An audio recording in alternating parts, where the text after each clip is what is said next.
সবাইকে শুভেচ্ছা। আহ, আমি এসেছি, এটা ঠিক করতে হবে। হ্যাঁ, এবার বোধহয় ঠিক আছে। হ্যাঁ, আমরা এসেছি ইতালির ভূমধ্যসাগরীয় সাগর কাতানিয়াতে।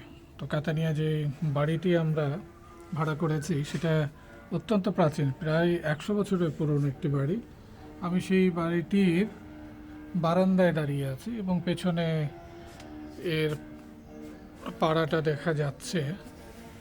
আমি এখানকার ইতিহাসটা খুঁজে খুঁজে দেখব, বিভিন্ন জায়গায় যাব, কারণ আমাদের ইতিহাসে এই কাতানিয়া বা সিসিলি দ্বীপে একটা বড় ইতিহাস রয়েছে।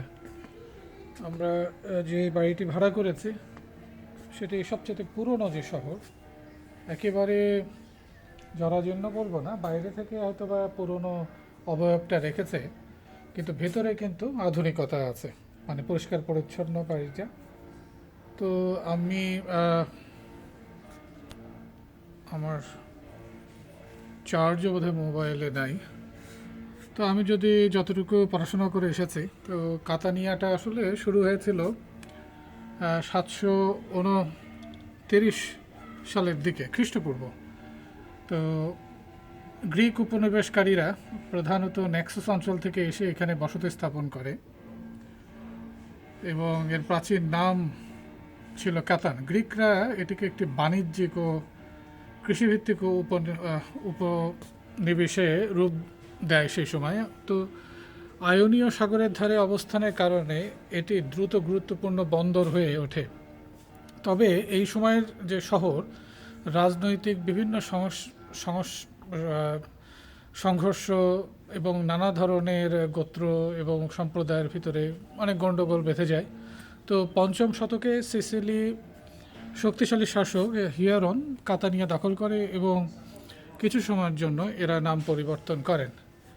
তো এরপরে যেটা আসে সেটা হচ্ছিল রোমান যুগ, খ্রিস্টপূর্ব 3য় শতকে এবং খ্রিস্টীয় 5ম শতক পর্যন্ত। খ্রিস্টপূর্ব 266 সালে রোমানরা সিসিলি দখল করে। তো কাতানিয়া রোমান প্রজাতন্ত্রের অংশ হয়ে যায় তখন, এবং পরে রোমান সাম্রাজ্যের গুরুত্বপূর্ণ শহরে পরিণত হয়। রোমানরা এখানে অ্যাম্পি থিয়েটার করে, এখানে একটা অ্যাম্পি থিয়েটার আছে এবং এখানে স্নানাগার আছে, জল নির্মাণ ব্যবস্থা আছে, রাস্তা ও অন্যান্য অবকাঠামো সুন্দরভাবে নির্মাণ করে। আজও শহরের ভেতরে রোমান থিয়েটারের ধ্বংসাবশেষ আমরা দেখতে পাই আর কি। এই সময় কাতানিয়ার বিভিন্ন কৃষি বাণিজ্যে সমৃদ্ধ হয় এবং সিসিলি ছিল রোমের শস্য ভাণ্ডার বলা হতো, এবং কাতানিয়ার সেই সরবরাহ ব্যবস্থার অংশ ছিল। তো এরপরে যেটা 5ম থেকে 1100 শতকের সময় বাইজেন্টাইন এবং আরবরা শাসন করা শুরু করে, এবং রোমান সাম্রাজ্য পতনের পর কাতানিয়া বাইজেন্টাইন সাম্রাজ্যের অধীনে আসে এবং 9ম শতকে আরব মুসলিমরা সিসিলি দখল করে। তো আরব শাসনটা শুরু হয় 827 খ্রিস্টাব্দ থেকে 1091। কাতানিয়ার ইতিহাসে গভীরভাবে এটা প্রভাব ফেলে।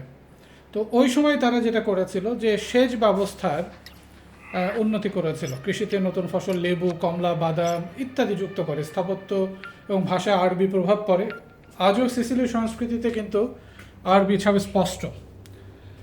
তো এরপরে মধ্যযুগ, এবং মধ্যযুগের এই সময় 1100 থেকে 1500 শতকের ভেতরে, এবং 1091 সালে নরমানরা সিসিলি দখল করে। নরমান শাসনে কাতানিয়া পুনরায় খ্রিস্টান শাসনের অধীনে চলে আসে, এবং 1239 সালে পবিত্র রোমান সম্রাট, এরা পবিত্র বলে এই জন্য বলছি, হোলি রোমান সম্রাট ফ্রেডরিক দ্বিতীয় কাতানিয়া বিখ্যাত দুর্গ ক্যাস্টেলো উরসিনো নির্মাণ করেন, এবং এটি শহর রক্ষার জন্য নির্মিত হলেও পরে প্রশাসনিক কেন্দ্র হিসেবে ব্যবহার হয়। তো 1404 সালে প্রতিষ্ঠিত হয় ইউনিভার্সিটি অফ ক্যাতানি, যেটা বিশ্ববিখ্যাত সিসিলের প্রাচীনতম বিশ্ববিদ্যালয়গুলোর অন্যতম। এটি মধ্যযুগের শহরকে শিক্ষা বুদ্ধিভিত্তিক কেন্দ্রে পরিণত করে। এরপরে আসে 1500 শতকে 1700 শতক পর্যন্ত স্পেনীয় শাসন, এবং এক ধরনের রাজনৈতিক বিপর্যয় ঘটে এখানে। তো আরাগনীয় এবং পরে স্প্যানিশ শাসনের যে অধীনে কাতানিয়া দীর্ঘ সময় থাকে, অর্থাৎ 1669 সালের দিকে মাউন্ট এতনায় একটা ভয়াবহ অগ্নুৎপাত ঘটে। আমি বলতে ভুলে গেছি, এটি কিন্তু একটি আগ্নেয়গিরির ছায়ায় নির্মিত একটি শহর এবং এটি ইউরোপের সবচেয়ে বড় আগ্নেয়গিরি। তো যাই হোক, ধ্বংস করে দেয় এই পুরো জায়গাটা এবং 1693 সালে এক ভয়াবহ ভূমিকম্প প্রায় পুরো শহর ধ্বংসে পরিণত হয়। হাজার হাজার মানুষ এখানে নিহত হয়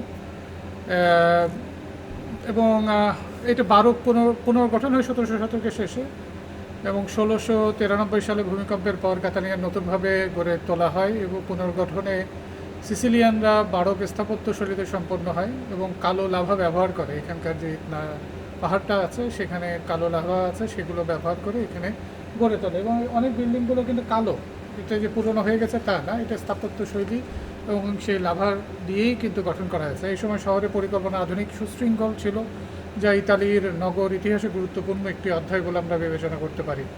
তো যাই হোক, ইতালি 1900 শতকের শুরু থেকে বা তার আগে 1800 শতকের শেষে 1860 সালে খুব সম্ভবত গেস গারিবালদি এর অভিযানের মাধ্যমে সিসিলি ইতালির একীকরণ আন্দোলন যুক্ত হয় এবং 1861 সালে সিসিলির রাজ্য প্রতিষ্ঠার পর কাতানিয়া ইতালির অংশ হয়ে যায়। এই সময় শিল্প, রেলপথ ও বাণিজ্যের একটি বিকাশ ঘটে এই অঞ্চলে এবং বিংশ শতাব্দীতে যে দ্বিতীয় বিশ্বযুদ্ধের সময় কাতানিয়া সম্পূর্ণভাবে সামরিক অবস্থানে ছিল এবং 1943 সালে মিত্রবাহিনী সিসিলিকে অবতরণ করেন এবং এই অবতরণের সময় যেই অপারেশনটা করা হয়েছিল তার নাম দেওয়া হয়েছিল হাস্কি এবং কাতানিয়া যুদ্ধক্ষেত্রে পরিণত হয়, শহরে ব্যাপক ক্ষতির সম্মুখীন হয়। যুদ্ধোত্তর সময় শিল্প ও বন্দর কার্যক্রমও পুনর্জীবিত করা হয় এই সময়ের ভেতরে। আধুনিক এই সময়ের কথা যদি আমরা বলি তবে দেখব আজ কাতানিয়া সিসিলির অন্যতম প্রধান অর্থনৈতিক ও সাংস্কৃতিক শহর। আগ্নেয়গিরির ঝুঁকি এখনও রয়েছে, যে কোনো সময় ইটনা বিস্ফোরিত হতে পারে, তবুও ভয়কে জয় করে এখানকার মানুষ এখানে বসবাস করে। কিন্তু ইতনার উপস্থিতি শহরের পরিচয়ের অবিচ্ছেদ্য অংশ। কিন্তু এই ইতনায় কাতানিয়ার ইতিহাস আমাদের শেখায়, আমাদেরকে নতুনভাবে পুনর্জীবিত করে এবং এখানকার যে সংগ্রামী মানুষদের জীবনযাপন এবং ভয়কে জয় করে এখানে যে মানুষ এখানে বসবাস করে সেটি আসলে একটি লক্ষণীয় বিষয়। আমরা ঘুরে ঘুরে দেখব এখানকার ইতিহাস। কাতানিয়াতে সেই বিশ্ববিখ্যাত এখনও জীবিত আগ্নেয়গিরি, যেখান থেকে এখনও আগ্নেয় লাভা বের হয়, ধোঁয়া বের হয়, যে কোনো সময় বিস্ফোরণের মাধ্যমে সুনামি তৈরি হতে পারে এবং এই পুরো দ্বীপটি ধ্বংস হয়ে যেতে পারে। আমরা সেখানে যাব, হয়তোবা আমি সেখানে যে দুটো কবিতাও পড়ব। ধন্যবাদ।